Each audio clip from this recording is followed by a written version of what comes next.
ये विभाग जो है ये नया विभाग है, लेकिन किसान से रिलेटेड ये विभाग है और मेरा प्रयास रहेगा कि किसान के हित की बात मैं करूं। चिराग जी ने क्या किया नहीं किया, कोर्ट गए, कहाँ प्रधानमंत्री जी को चिट्ठी लिखे, मैं तो चिट्ठी पढ़ा नहीं हूँ। और हिंदू लॉ जो है उसके मुताबिक पिता के संपत्ति में बेटा का अधिकार है। प्रजातंत्र में, डेमोक्रेसी में जो बहुमत का राज होता है, जिसको आज हम मान लीजिए कि सांसद बन के नहीं आते हाजीपुर से, तो भारत सरकार के मंत्री में नहीं बनते।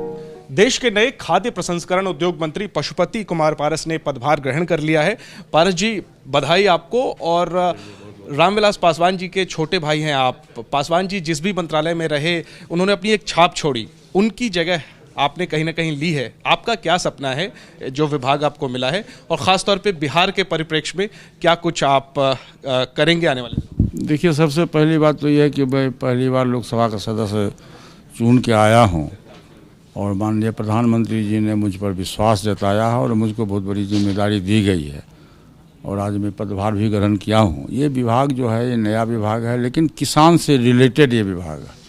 और संयोग से हम लोग जिस स्टेट से आते हैं वहाँ मकई की खेती होती है, मक्का की खेती होती है, उसमें बहुत सा स्कोप है। केला की खेती होती है, उसमें बहुत स्कोप है। फल है, जैसे बगल में आप देखिएगा लीची का है, मुजफ्फरपुर में लीची है, आम है, दानापुर का आम प्रसिद्ध है। तो इस ढंग से वहाँ जो विभाग है इससे रिलेटेड चीज़ बिहार में बहुत है और मेरा प्रयास रहेगा कि किसान के हित की बात मैं करूं। लेकिन अभी मुझको विभाग में समझने का टाइम दीजिए, मुझको समय दीजिए। जब समय आएगा 1 सप्ताह के बाद फिर मैं आप लोगों को बुलाऊंगा और बुलाने के बाद फिर मैं विभाग विस्तार से मैं आपको। दूसरा और आखिरी सवाल, आप इस कुर्सी पे ना बैठें, पूरी कोशिश की चिराग पासवान ने, प्रधानमंत्री को चिट्ठी तक लिखी उन्होंने, अदालत में भी चुनौती दी है आपको, नेता जो लोकसभा अध्यक्ष ने एलजेपी का माना है, इस पर क्या प्रतिक्रिया है? क्योंकि पासवान जी के उत्तराधिकारी की लड़ाई जो है वो जारी है, कौन होगा असली उत्तराधिकारी? चिराग जी ने क्या किया नहीं किया, कोर्ट गए, कहाँ प्रधानमंत्री जी को चिट्ठी लिखे, मैं तो चिट्ठी पढ़ा नहीं हूँ, मैं मीडिया के माध्यम से सुना हूँ। उसने हमको भी चिट्ठी 2 बार लिखा था, लेकिन आज तक कोई चिट्ठी मुझको मिली नहीं। तब ये मीडिया के माध्यम से मैं जाना कि मुझको 2 बार चिट्ठी चिराग पासवान ने लिखा। उसी तरह से मैं सुना हूँ कि प्रधानमंत्री जी को चिट्ठी लिखा है, चिट्ठी को किसी ने देखा नहीं है, न किसी ने पढ़ा है। अब प्रधानमंत्री जी के सचिवालय के ही लोग बता सकते हैं कि चिट्ठी उन्होंने लिखा या नहीं लिखा। लेकिन मैं बार बार कहता हूँ कि इंडियन कॉन्स्टिट्यूशन जो है, भारत का जो संविधान है और हिंदू लॉ जो है उसके मुताबिक पिता के संपत्ति में बेटा का अधिकार है, पारिवारिक संपत्ति में, इसमें कतई दो राय नहीं है। लेकिन यहाँ पारिवारिक मामला नहीं है, यहाँ राजनीतिक मामला है।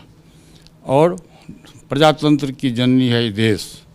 प्रजातंत्र में, डेमोक्रेसी में जो बहुमत का राज होता है, जिसको आज हम मान लीजिए कि सांसद बन के नहीं आते हाजीपुर से, तो भारत सरकार के मंत्री में नहीं बनता।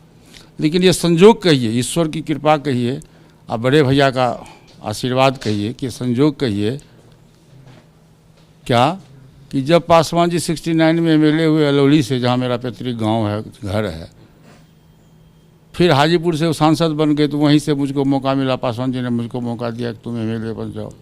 मैं वहाँ से एमएलए बन के 40-42 वर्ष तक बिहार की राजनीति में रहा। 8 बार मैं सांसद विधायक रहा। फिर 77 से लेकर 2019 तक पासवान जी हाजीपुर के संसद सदस्य रहे। 6 प्रधानमंत्री के अंदर में काम किया उन्होंने।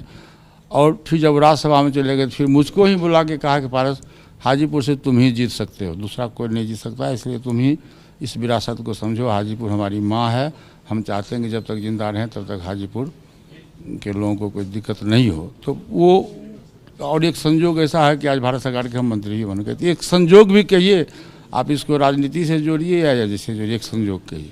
पासवान जी के राजनीतिक उत्तराधिकारी आप खुद को मानते हैं? निश्चित रूप से हम हैं, तो पहले भी मैं बोला हूँ कि राजनीतिक उत्तराधिकारी में हूँ।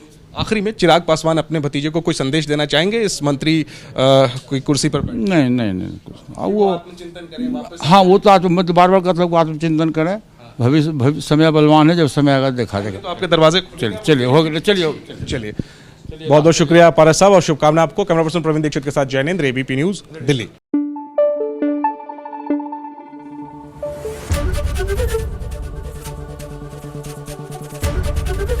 एबीपी न्यूज आपको रखे आगे।